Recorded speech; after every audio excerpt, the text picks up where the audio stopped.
what was going on in the War of 1812? Who was on the other side? The bad guys. The British. Right, inevitably. Yeah. So Shelley's got it. What was to your north until relatively recently, like kind of just after the Civil War, was Britain.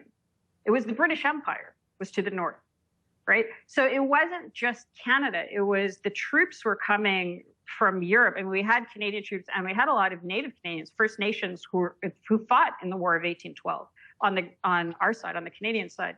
But it wasn't Canada. That we're kind of really used to thinking of Canada as just this sort of standalone entity. But for a very long time during the U.S.-Canada, what we now call Canada relationship, what was to your north was the British Empire, and there was a lot of there were a lot of issues on the border.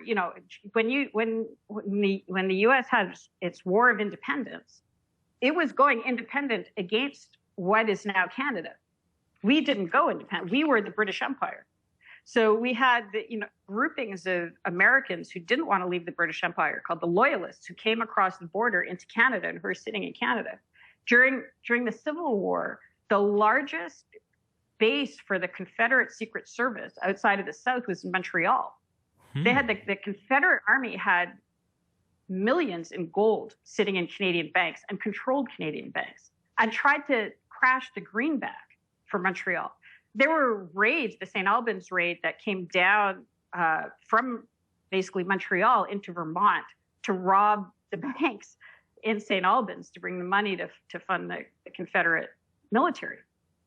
So there is Canada-U.S. relationship hasn't been benign, and Canada hasn't been Canada. When Jefferson Davis, when he lost the war, he came up to Montreal. There's a Confederate enclave right near where the Underground Railway settlers settled. So we've played a role in each other's history that we often forget. And it's only relatively recently that Canada has had a control over its own foreign affairs. And part of the way that it's defined its foreign affairs is not being American.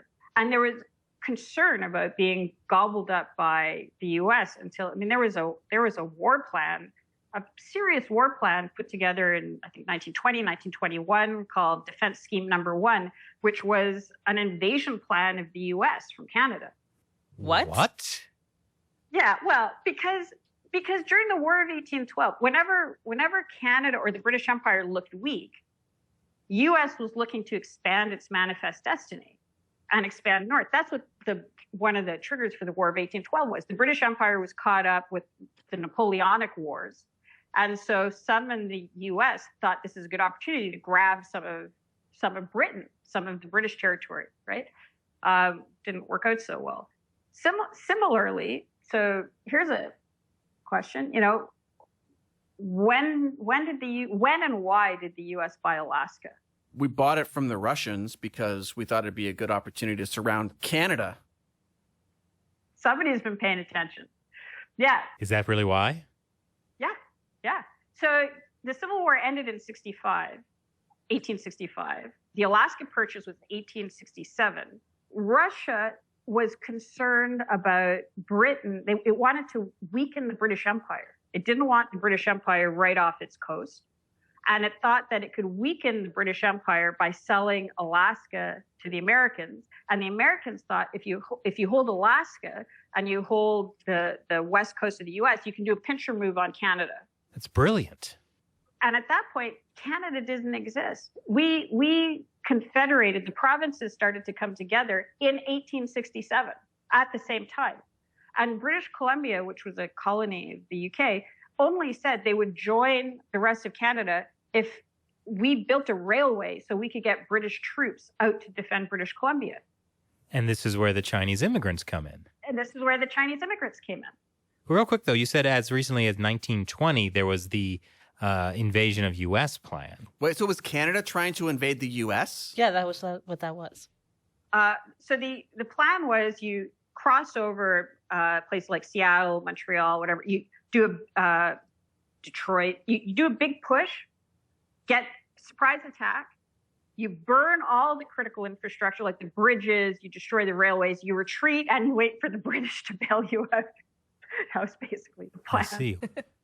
In 1930, the U.S. put together its own war plan, which was like War Plan Red, I think, War Plan Red, to invade Canada, which was the counter to Defense Scheme 1. Yeah.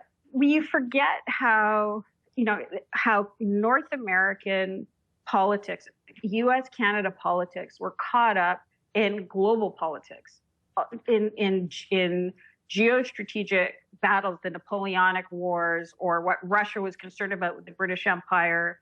Canada has been sort of recently this docile, amusing neighbor to the north.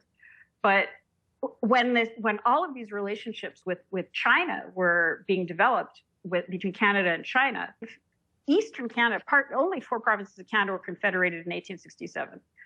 20 years later, we're sending missionaries to China. BC, I think, didn't even join. British Columbia didn't join until like maybe 15 years later.